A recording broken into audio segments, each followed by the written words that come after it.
Let's bring in Tennessee Congressman Tim Burchett. He is a member on the House DOGE subcommittee. Congressman, terrific to see you. James and I both watched the DOGE subcommittee hearing last week, but the Democrats, the elected Democrats, are so unhinged already that we have seen, I've heard just in the last day, Senator Tim Kaine talking about this is a war on our veterans. And then Congressman Jason Crow is talking about Americans are going to die because people's lives depend on government research into cancer and Alzheimer's. How desperate will they get because their control over this vast bureaucracy is being threatened? Probably a whole lot more, and I think it goes a lot deeper than that. I think when we follow this money trail, I think that's what the delays they're putting in place now to get them into the courts so they can cover up their paper trail. The #1 search in the Washington, D.C. area on computers this past week was criminal defense attorneys, and you're seeing all the real estate that's for sale up there. There's a reason for all of that.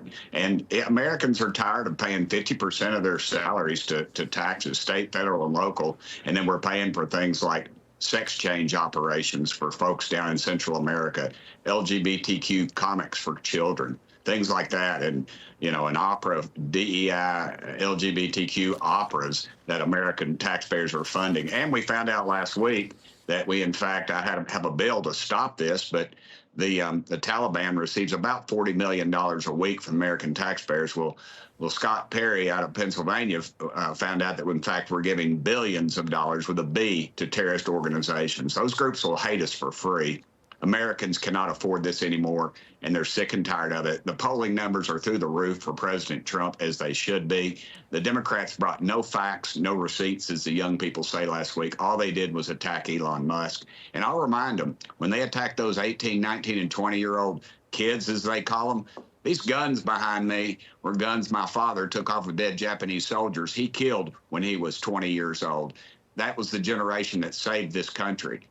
It saved the world, actually, from tyranny. And those are the type of people they're running down. They're just regular citizens called to do brave things, and that's what they did, the greatest generation. And these young people are following suit that are working in the DOGE group. Okay, Congressman, I wanted to ask you, you're talking about the waste being uncovered and it's kind of indefensible, and yet some people trying to defend it. I wonder if that's related to these crowd sizes where we remember during the first Trump term, there were these massive protests. Now we're looking at this footage. It's in the hundreds. I think it was a few hundred people in Knoxville, your home city. I think the University of Tennessee has an enrollment over 30,000. This movement, it seems, is not exactly catching on. Well, I'd say as fees go up in places like the University of Tennessee, those students are looking at their paychecks, and that's the quickest way to turn a young liberal into a wise moderate or conservative, is just look at their paycheck, how much they made and how much they take home. And when they see their fees start going up and see all this nonsense going on, they're going to say enough is enough. We don't need any more of this. And I think this country is embracing this president because of that. Congressman, the word is to Fox, according to sources, that DOGE is very close to accessing or gaining access to the IRS integrated data retrieval system, that is imminent. However, it's worth noting that like last year during the Biden administration, the Inspector General found that there were 5,000 contractors that have access to sensitive information systems.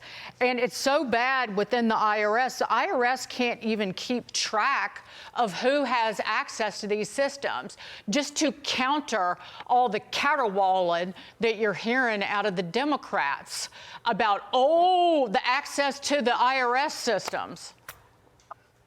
Well, first of all, Elon Musk owned PayPal, and they've never cracked into that system. And the IRS is a porous sieve, ma'am. And the IRS is angry. The reason they're angry is they're going to have to start showing up for work. I'm a United States congressman, and it can take me up to 6 months to get a dadgum response from them. That is not acceptable. The average citizen could go years without that. And then when we find out the IRS employees are getting audited themselves and they've delayed their audits, there's a lot going on there. These alphabet agencies are getting ready to see a reckoning, and I'm glad that Donald J. Trump is doing it. All he's doing is keeping his word. That's what's so unusual about this president. You look at any of the presidents in the recent history, they never keep their word. They say all that stuff to get elected, and yet they don't do it. I remember when I was county mayor in Knox County, I said, we're going to cut debt. And we did. And people pitched a fit. They said, oh, but that's what you ran on. That's not what you're supposed to be about. And I say, well, no, dadgummit, we ran on it. That's what we're going to do it. And that's what this president is doing in spades. And this is why we do DOGE. According to Elon Musk, we have vampires collecting Social Security. The data he posted from the Social Security database shows that millions of people are allegedly over the age of 140 years old. Congressman, yeah, well, I mean, if it's even one, that's too many. But what do we know about that? It shows that every department is corrupt, and you're going to see the money where it flows back to, and it goes right out of the American taxpayer's pocket into the back pocket of politicians in Washington. And you're going to see congressmen. I hope it's not on both sides of the aisle, but I'm afraid it will be, because that's who will start pitching a fit. You'll see these guys in these committees start because they have a wife and or girlfriend that works for one of these companies or groups that is funded through one of these other government agencies, and they're going to pitch a fit. We found them in the past. They've been funneling money into campaigns and things like that. And yet the so-called legacy media, which is in bed with these folks, has decided to turn a blind eye. But thank goodness for you all at Fox, because you're keeping their feet to the fire. Oh. Yeah, and I've got a big set of lungs, too. I can holler like the best of them. My granny taught me to call hogs. Thank you, Congressman Tim Burchett. I will not do it here. Thank you. Thank you, sir. That's okay. I've got some donkeys that are loose out here. My miniature donkeys keep getting loose. I need to get you over here in Knoxville to help me with them. Yep, I can do that. Another day, Thank you, ma'am. sir. Thank you, sir.